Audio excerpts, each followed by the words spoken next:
What's up, y'all? Ho and Houdini Ty here,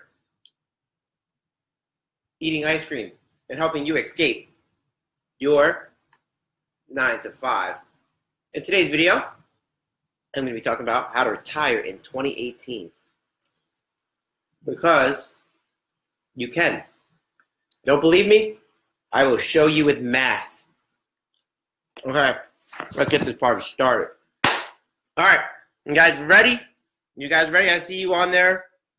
Rehan, Sean, what's up, y'all? We about to get this party started. All right, this is how you retire. All right, so I read a book called Rich Dad, Poor Dad, and then there was another book called Retire Young, Retire Rich by the same author. All right, Retire Young, Retire Rich, my favorite book of all time.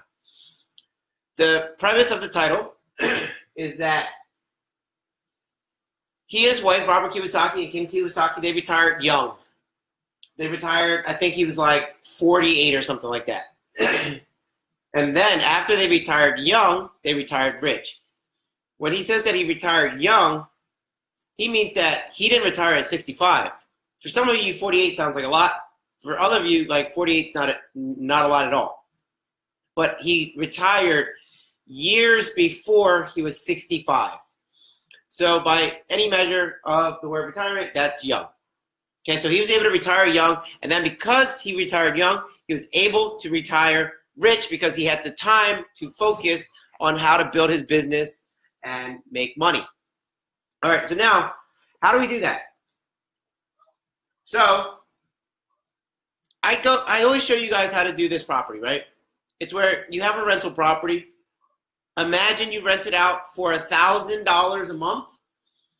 And then after you pay the expenses, utilities, taxes, insurance, whatnot, you might cash flow $500 a month. So $1,000 comes in from the tenant, and then what's left is $500. $500 times 6 properties is $3,000 a month.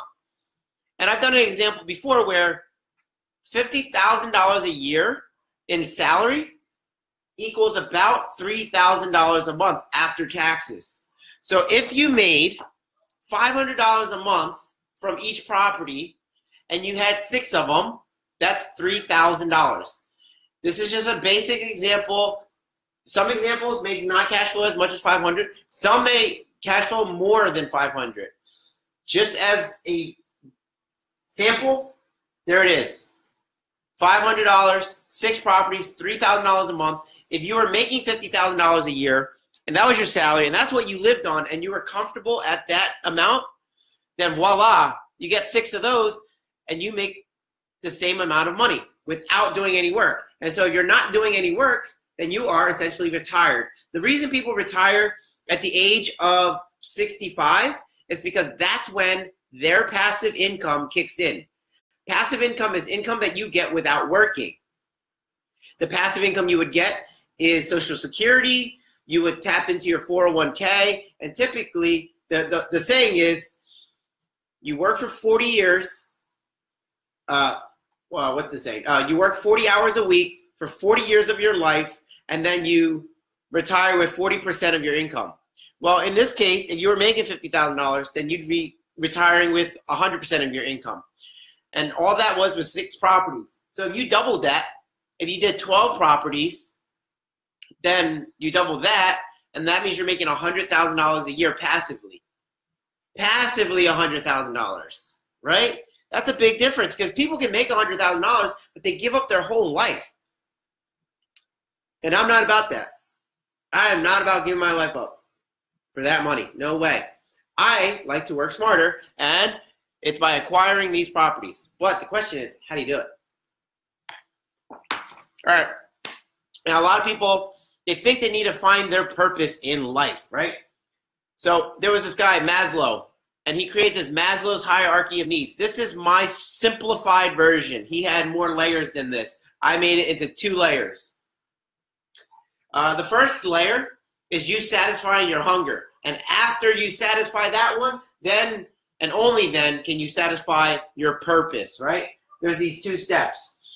So satisfy your hunger first, and then you can start thinking about your purpose and your greater good in life, because it's tough to think about that stuff when you need a sandwich and when you're starving. So that's my simplified version of it. Here, this make $1,000 from rent, cash flow of $500, have 6 properties, all that. This is simply to satisfy the hunger. There is no purpose in this conversation right here. It's all about satisfying the hunger. Once you do that, you're free to do whatever the hell you want. Purpose. You want to go save the butterflies? Go do it, right? That's when that comes in. After this is satisfied. If $50,000 a year is not enough for you, then don't stop at 6 houses. Go to 12 houses. Go to 18 houses. Go to 24 houses, whatever. If you had 24 houses doing this strategy, that would be a $200,000 a year salary without you working. Again, the whole point of this conversation is able to retire, right? Retiring means that you don't have to work and you can still survive. So if you had not 6, but 24 properties, that's $200,000. And then the question always goes, but Hone, I don't have any money. What do I do then? Well, I'm glad you asked. So one thing is you can figure out how to do deals that require no money, no credit. I get the excuses all of the time. People present me with all the reasons why they can't do something. How about you stop and ask the questions about how you can do it despite your barriers. All right, so here are 4, just 4 of the trillions of strategies that are available to do deals with no money and no credit. Subject to, let's go over that one first. Subject to simply means taking a property subject to something, and that something could be a mortgage. So if someone was selling a property, right? Let me get a prop.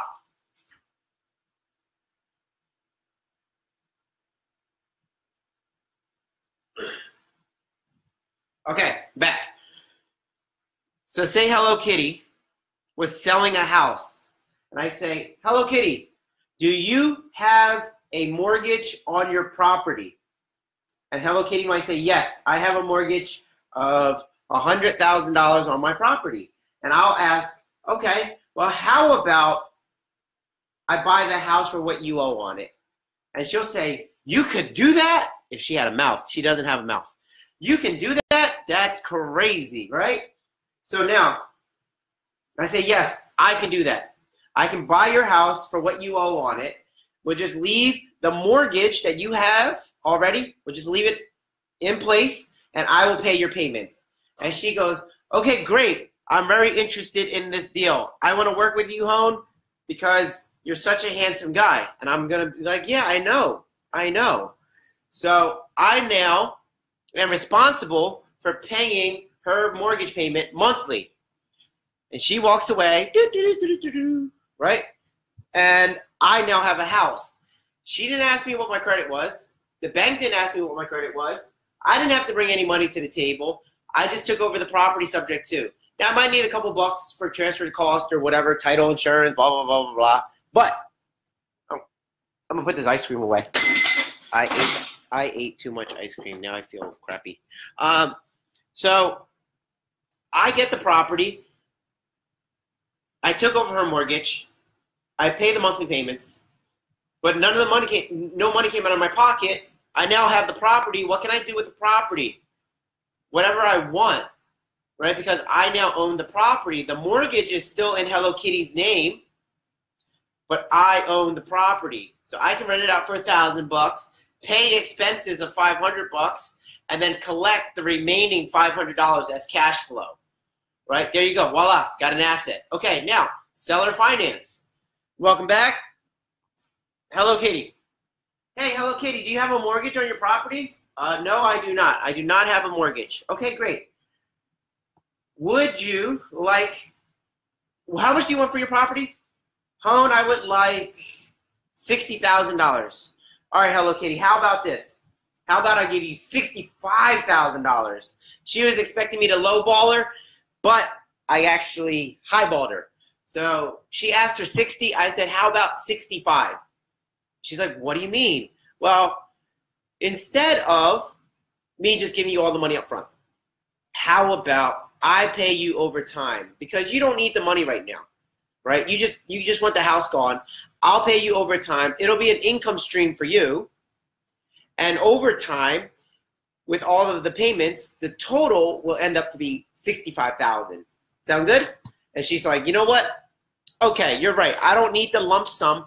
Plus, if I get the lump sum right now, that's going to put me in a different tax bracket, and I don't want to pay the increase in taxes. So I'm going to allow you to pay me over the course of months. So seller financing it. So I pay her every single month. That goes into the expense bracket. I have the property. Income comes in. I keep the remainder. Voila. Seller finance. All right, next up, private money. So with private money, that's where I am borrowing money from somebody who has money. And speaking of which, on Saturday, this Saturday, we are having our private money workshop. Okay, so what is the date of Saturday? Saturday is the 16th. December 16th, 2017, we are having a private money workshop, how to raise private money. Meaning people have money. People have money in their retirement accounts. People have money in their checking accounts. People have money in an annuity. There's all these sources of private money where people have money sitting that's not working for them. So what you want to do is learn how to raise private money at our workshop, which is Saturday at 9 a.m. And the address is at our Langhorne location. I will put the address in the comments, so look for that later. So you can raise private money. You go, hey, Uncle Bob, I know that you worked a long time and now you have this huge retirement account, this IRA, 401k, whatever. What if I could get you a rate of return that was higher than what you're getting right now with that retirement account? Uncle Bob says, sure, you know, why not? Why not? And then so that's how you raise your private money. Uncle Bob didn't run your credit. Uncle Bob didn't require you to have cash. Uncle Bob said, here you go, here's the money, because he's expecting a higher rate of return. So here's what's cool is you get to be the opportunity for Uncle Bob to make more money, and Uncle Bob gets to be the opportunity for you to do a deal with none of your money. So every single month you're gonna be paying Uncle Bob the interest or whatever you guys negotiate in terms of terms. You now buy the house, you collect $1,000, you pay out Uncle Bob and the expenses, and then you keep the remaining $500. You get 6 of these and you're at $3,000, right? It always goes back to the same strategy over and over and over. People always want to try to do some complex, crazy something or enough, whatever, right? You don't need to do it. Here it is, right here. You don't need to create some crazy app that does 4 million subscribers and blah, blah, blah, blah, blah, and some crazy model. Here's the model. Simple as heck. Right here. So easy. You rent it for $1,000, you collect $500, you do it a couple of times, and you make as much as a salary. That's it. Super simple. Right? Now, how do you buy it is always the question, and here are the 4 ways that I'm going over today. There are way more than these 4, but I'm just going over these 4. These 4 require no money and no credit. And finally, lease option. Lease option is where you rent the building from whoever, the seller. You're renting the building. Actually, it's going to be a master lease, right? But let's go with this for now. So you're going to rent the building from the person, and then you're going to sublease it to somebody else. So what happens is you're going to pay, say, $500 in a lease to the owner, Uncle Bob, or let's call it Neighbor Jim. Neighbor Jim is selling his property. Neighbor Jim wants $500 a month. You then rent it out for $1,000. You collect $1,000. You pay $500 to Neighbor Jim. You keep $500. Voila. And then after 3 years, you can buy the property. But really, it's a double lease option because you tell Uncle Jim, I'm going to buy it from you in 3 years for $70,000. And then your tenant that you're renting it out to, you tell that person, I'm going to sell it to you for $100,000. So in 3 years, you pay $70,000, your tenant pays you $100,000. You make $30,000 at the end, and you made $3,000 a month. Crazy, right? Isn't it crazy? None of these required money or credit. Just require this, knowing how to do this stuff, right? Really easy. And it all, so this retire young, retire rich, you get to retire young, right? That's step one. Do this, retire young. And can you buy 6 properties in 1 year in 2018? Absolutely. You can buy 6 properties in the first month of 2018 if you want. You really can. So then after you retire young, then you can focus on retiring rich, because you'll have all the time in the world to figure out how to do so. Okay, so my shortened version, Houdini's hierarchy of needs, right? It's satisfy your hunger, and after you satisfy your hunger, you can then work on your purpose, right? But in today's video, we're only talking about satisfying hunger, because this most likely isn't what you thought your purpose in life was. Now, for some people, it could be. Your purpose in life could be supplying nice real estate for low income, and maybe it's $1,000 coming from Section 8, and that's your purpose in life, and you just want to provide them really, really, really nice houses because you grew up on Section 8, and maybe the house wasn't as nice. So your purpose was that, but maybe that wasn't your purpose. We're just talking about the hunger. You do this enough times, $3,000 a month passive is the same as somebody working getting a salary for $50,000 working full time, which equals to $3,000 a month. It's the same difference, except for this one, you're not working nearly as hard. This is what I would call retirement. And here were the 4 ways that you could make this deal happen with no money and no credit. Pretty cool, right? Ta-da, that's it.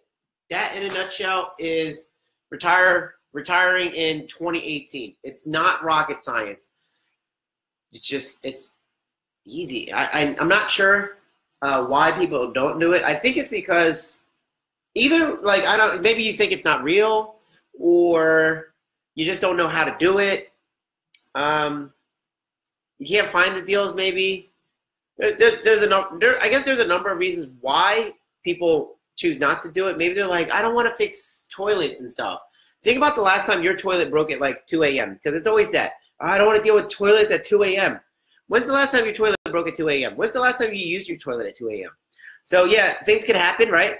But dealing with a toilet one time in, say, 4 years versus like all of the time you put into a regular job, 40 hours a week, 160 hours a month, almost over $2,000 hours a year. That is way, way, way more than I do having these properties, okay? If I worked 2,000 hours, let's put it this way. 2,000 hours might sum up my whole entire career as a real estate invested so far. Like, there's no way. There's no way I don't work it. So today, let's put it this way. Today, I woke up at 8 o'clock for my 8 o'clock phone call. I did a little paperwork here or there, structured some things, made sure all of my teammates were where they needed to be. I took a nap from 1 to 4, and then here I am making a video, and I was eating ice cream. So Whole Foods actually has pretty good ice cream. So this one is okay, but Whole Foods, the smaller containers, they have fancy ice cream. It's good. Try it. Right? But now, my life does not revolve around 40 hours a week. No way. Couldn't do it. Don't want to do it. And you don't have to either. If it makes sense, Sean, great. Hopefully it makes sense for everybody else. Really, really basic thing. All right. Hopefully that was crystal clear. Hopefully you got some value out of that. Hopefully that changed your mind, your life. And then hopefully 2018 is great for you. It can be. It really can be. And if you want to join us tomorrow, we have our meeting, our Tuesday meeting, 1201 East Wyoming Avenue, 7 o'clock. And then we have our Saturday workshop, how to raise private money at 9 a.m. And then, of course, Thursday we have our Langhorne meeting as well. So if you can make it to any one of those, you should do so.